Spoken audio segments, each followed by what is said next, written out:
You're listening to Heritage Radio Network.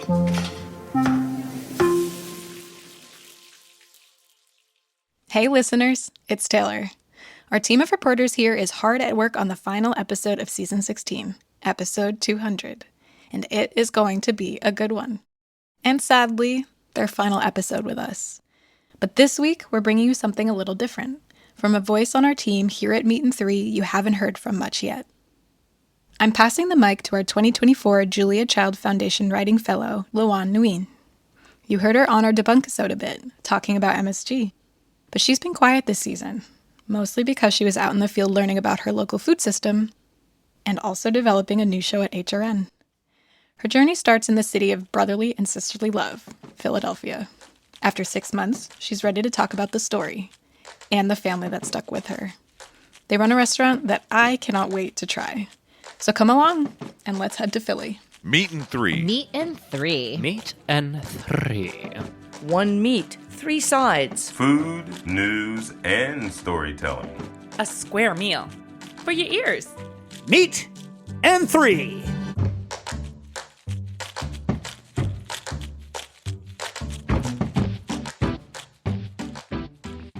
And I feel like it has bones and hearts. So, and I just don't want to eat that stuff. And it comes from real animals, and I don't want to eat real animals. What you eat, what you digest, affects your energy and how you feel, your mindset.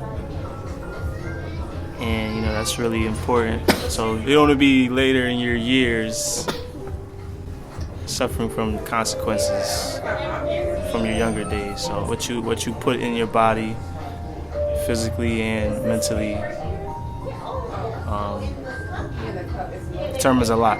We're teaching people how to eat and live better, and it just kind of grew from there. So it wasn't maybe the traditional way of someone opening up a restaurant because they knew how to cook well and whatever have you.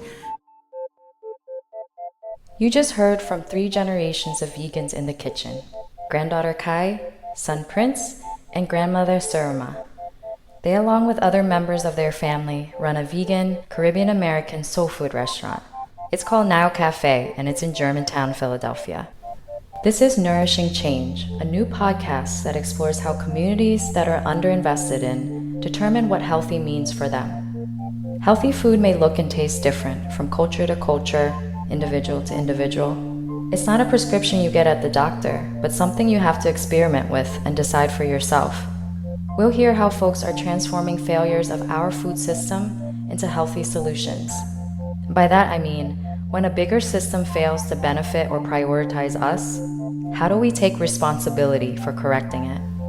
My name is Ngyuen, and I'm a Vietnamese American writer, traveler, and chef.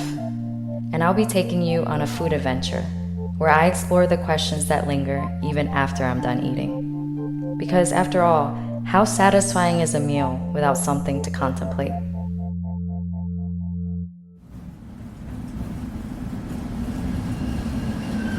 First stop, Philly.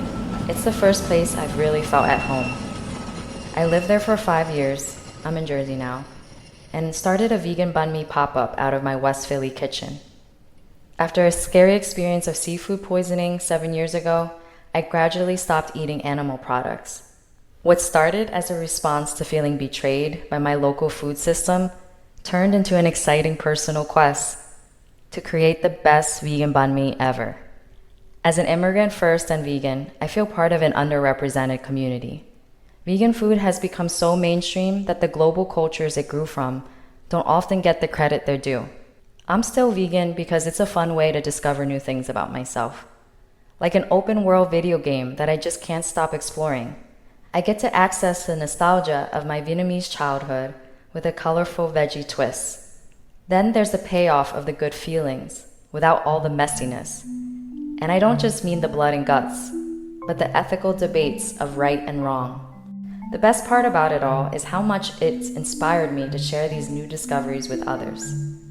So whatever your dietary beliefs and practices are, join me if you're open to having a bite of what I'm having today.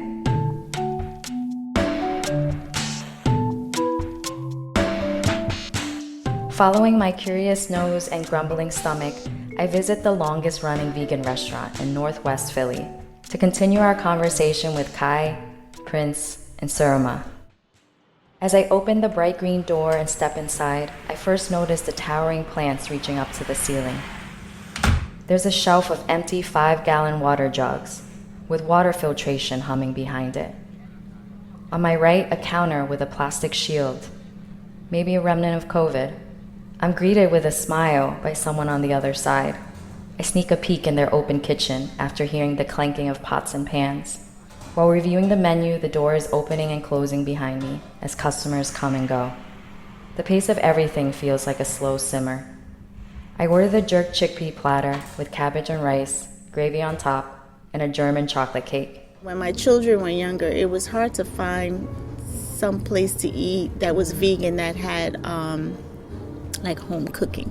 So, our platters were such that you would have at home, and like a home cooked meal, and that would sustain you, that you felt full and you would want to stay on the diet. Because a lot of times people go vegan and like, I'm gonna eat some salad and some beans, and then they, it's not really feeding anything else, their taste, and then they fall off the wagon. It's not satisfying. Yeah. Right. Nile Cafe originally opened in the early 90s as a health food store, selling supplements and natural products. They only sold prepared foods on weekends.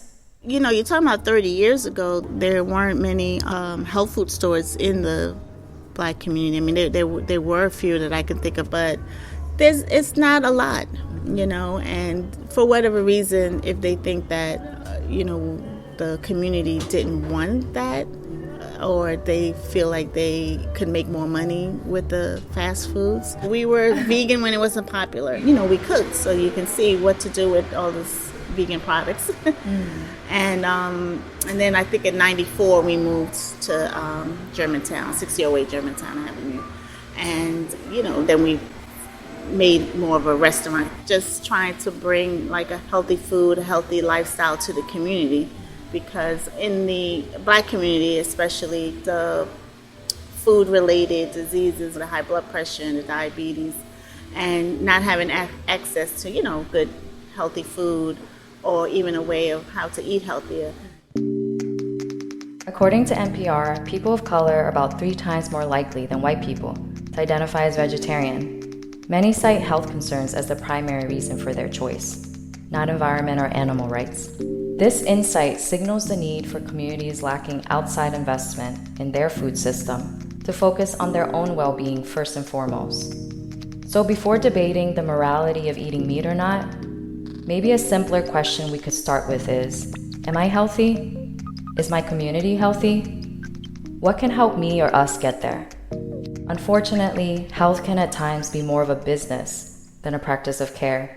And in the mid-90s, Surima had to alter her space for that reality. Unfortunately, the health food store didn't last. I mean, once Whole Foods came in, and I don't want to blame them, so to speak, because I've shopped there myself, but it was hard to get the products as cheap as they were selling it for. And so we had like more of like a gift shop as well as the restaurant. So it's always been kind of eclectic in the sense of it was a place you can come and fulfill a lot of different things. So how does a business sustain itself in times like that? In the 2000s, someone suggested she sell burgers and hot dogs. But that went against why she opened Nile Cafe in the first place. Yes, you want to make money, but I'm not going to make money off of the health of my community and my people. That is not why we went into business. You can stick to what you believe in, and that is not to say that we're making millions of dollars, but, I can sleep at night. I know that what I'm offering is not going to, harm you. After Whole Foods came in the mid-90s, the next shock was COVID. Surima and Nile Cafe had to pivot again. Once COVID hit, we kind of closed the gift store, so to speak, and the bookstore, and now it's fully just the restaurant. Wow. Although the restaurant had been there all along, but that's what withstood. Yeah, because why do you think that is? Withstood. Well, I think that I mean, the food was good. Yeah, usually it has to be at minimum. Collard greens is universal. And some people just want to have a healthy meal once a week, and just having food that people are familiar with, and it was satisfying. I want to say that's why it continued, because, they can feed their family too, But for her customers, the food isn't the only thing that keeps them coming back.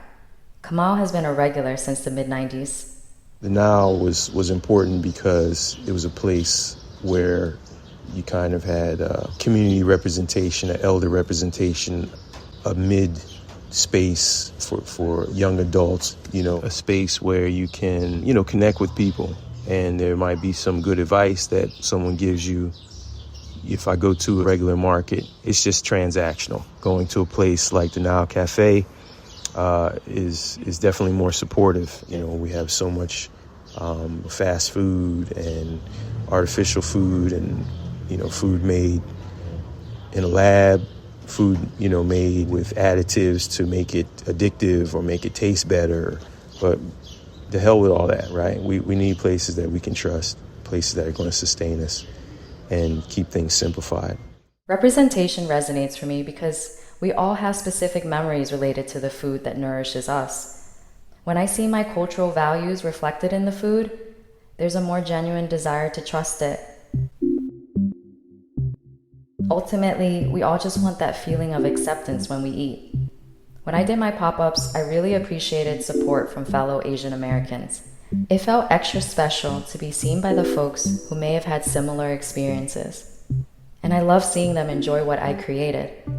I did monthly pop-ups for a year, probably the most consistent creative endeavor I've ever tried. My level of patience and practice for nourishing a community is matched with granddaughter Kai. We're still learning and developing. And Surama's experience as an elder in this larger food community will serve as my compass. So as such a long-standing restaurant, I'm eager to see how Nile Cafe's story might endure. They've repeatedly adapted in response to external conditions. But what about the changes from within? My children work in there, and I just want them to continue it because I see how much the community depends on us as far as the customers, and to just have them continue it, because a lot of times you see family businesses, once the matriarch or the patriarch, moves on, like the children can't sustain it and then it shuts down. So I would like them to continue it and make those bonds with the customers. Those bonds with their customers go back 3 decades. Relationships seem to serve as the nutrient for their continuation, and not the money. I can't imagine growing that old with my customers, partly due to the temporary and sporadic nature of my pop-ups. But I won't lie, I always feel this reassurance of trust and encouragement whenever I see a customer return. Shout out to my #1 customer, Samantha. Learning about Nile Cafe's past, present, and future humbles yet challenges me to ask, what will my commitment be? I know I want to keep trying to uplift communities I care about through food. And from this one story, I recognize the importance of being firmly planted, yet flexible to allow something to truly grow. As I wrap up my conversation with Surama, I get the platter I ordered. All this talk of their family's food history was condensed in that first bite of rice and jerk chickpeas smothered in gravy. My eyes smile immediately in the direction of Surama, her voice still audible as I chew.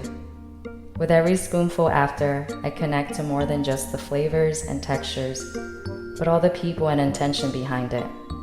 Their story was the meal, and the food just helped with the digestion. We will be here once you decide to change. Because I'll be like, oh, I didn't know you were here. And I joke and say, yeah, it's only been 30 years. I said, oh, I didn't know. I said, well, you wasn't looking for us. When you're ready, you will find us.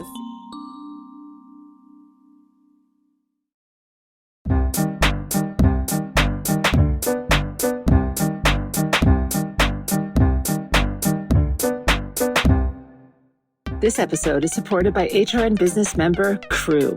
a sophisticated Thai restaurant serving historic dishes inspired by Thailand's royalty and aristocracy in Williamsburg, Brooklyn. Crew recreates and reimagines historic dishes from ancient recipes that are marked by their surprising openness to worldly ingredients. Visit KRUBROOKLYN.com to learn more and make a reservation. Crew supports HRN's creative educational reporting and storytelling that drive conversations to make the world a better, fairer, more delicious place.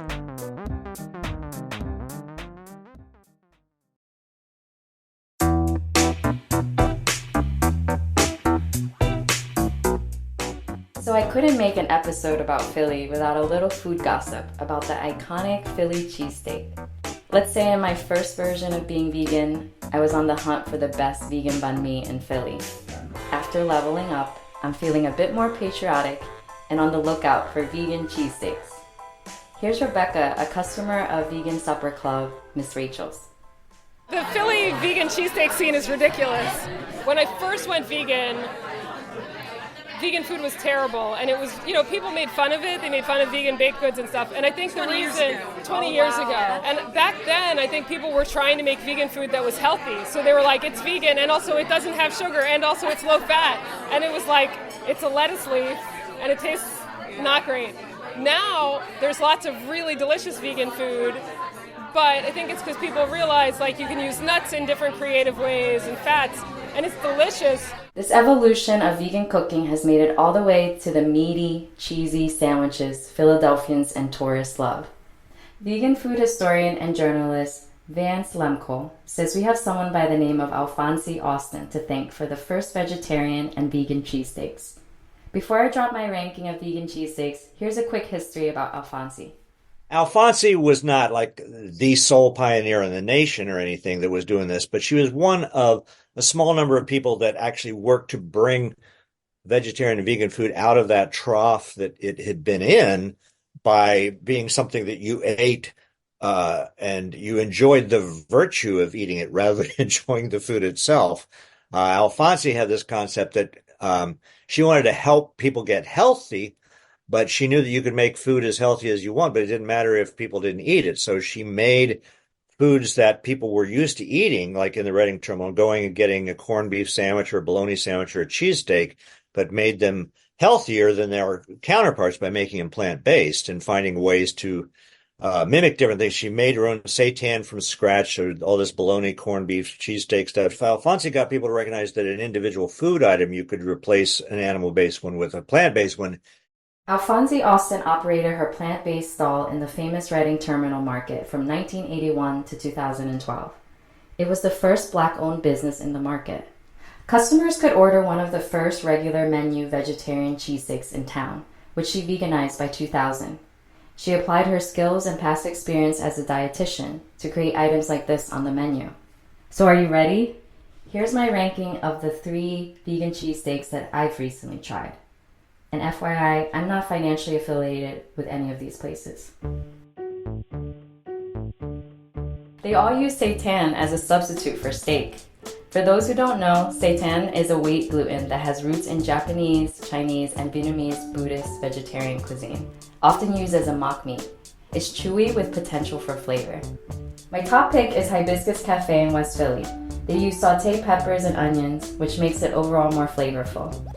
An omnivore friend visiting preferred it over their meat one. It's also the most affordable at $10. Best to wash it down with their fruit smoothies. Number 2 is Monk's Cafe in Center City. Their atmosphere and beer collection is top-notch to pair with a cheesesteak that doesn't go overboard with the vegan cheese. There's enough to get the mouthfeel of cheese without the weird oil feels. Love that it came with a salad for balance. My least favorite was Triangle Tavern in South Philly, a favorite for some vegans I spoke with. This bar has a separate vegan menu. I'd say the bread had a nice outer crust, but the seitan filling was oversalted, without anything fresh or acidic to counteract it. It was difficult to continue eating, but to be fair, I scarfed it down in my car without any refreshing drinks. They have great food otherwise, I just didn't like this sandwich. And I'll state for the record that I still consider banh mi one of the best sandwiches ever created, and I could probably eat it every day. Cheesesteaks feel more like a treat, because let's keep it real, not all vegan foods are healthy. If you know of a vegan cheesesteak that challenges my picks, I'd love to hear about it. You can write to me at ideas@meatand3.nyc. That's all spelled out. Thanks for tuning in.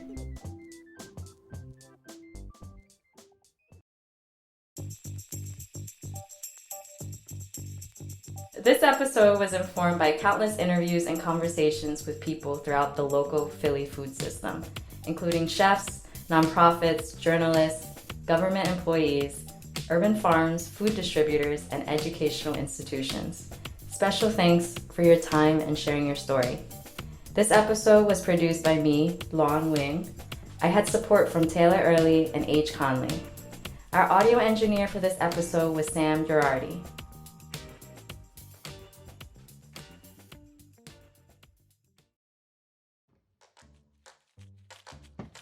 Well, you heard Luan. That's our show. Thank you so much for listening. We are incredibly grateful to Luan for her insights, curiosity, and willingness to share herself with us at Meat and Three. From one former Julia Child Foundation writing fellow to another, I can't wait to follow your journey, Luan, as you continue to build community through vegan pop-ups and your beautiful storytelling. If you too, sweet listener, want to follow along with Luan's adventures beyond HRN, check out our show notes. And stay tuned for episode 200.